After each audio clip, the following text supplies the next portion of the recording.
NATO देशों के खिलाफ ट्रंप का पारा हाई। स्ट्रेट ऑफ हॉर्मोज पर नेटो की दूरी से नाराजगी, गठबंधन में दरार या रणनीतिक दूरी की शुरुआत। पश्चिम एशिया में बढ़ते तनाव के बीच सबसे बड़ा झटका अमेरिका को अपने ही सहयोगियों से लगा है। नेटो, जिसे दुनिया का सबसे मजबूत सैन्य गठबंधन माना जाता है, उसने साफ कर दिया है कि वो ईरान के खिलाफ अमेरिकी अभियान में शामिल नहीं होगा।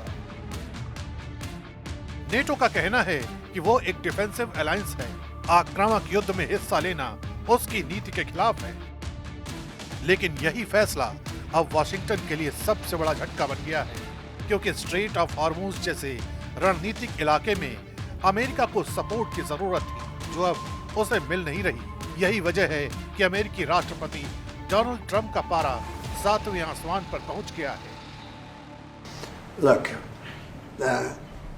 he's lucky I exist. That's all I can say.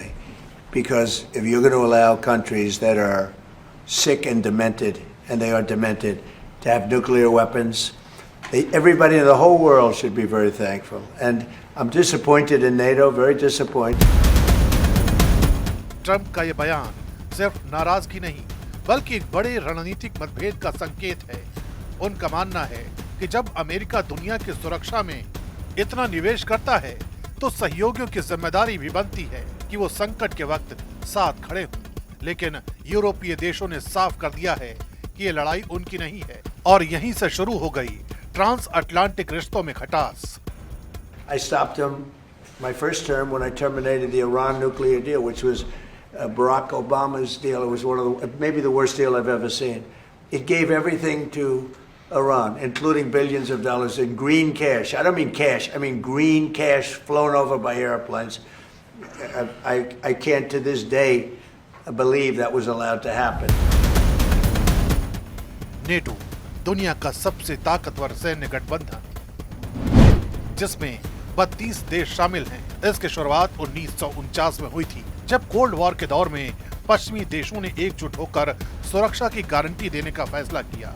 इसका सबसे अहम सिद्धांत है एक पर हमला सभी पर हमला, यानी सामूहिक रक्षा।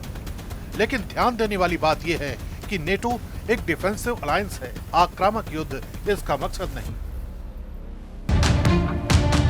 यही वजह है कि आज जब डोनाल्ड ट्रंप ईरान के खिलाफ समर्थन मांग रहे हैं, तो कई सदस्य देश दूरी बना रहे हैं, और यहीं से शुरू हो रहा है साझेदारी और रणनीति के बीच टकराव।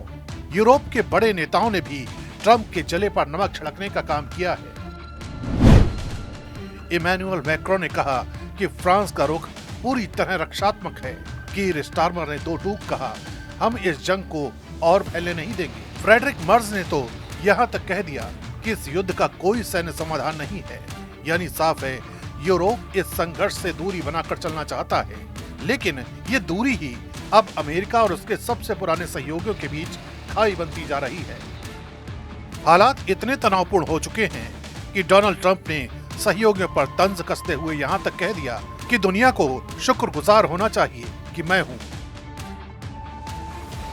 I'm disappointed in a couple of other countries too, but they should be very thankful that this group of people feels the way we do.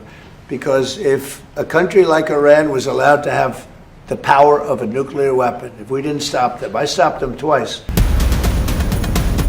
Trump का दावा है कि उन्होंने ईरान को न्यूक्लियर ताकत बनने से रोका, वरना दुनिया तबाही देखती। लेकिन दूसरी तरफ उनके सहयोगी ही इस दावे से सहमत नहीं हैं। नेटो की दूरी और ट्रंप का आक्रामक रुख ये साफ इशारा कर रहा है कि ये जंग सिर्फ हथियारों से नहीं, बल्कि भरोसे की भी जंग बन चुकी है।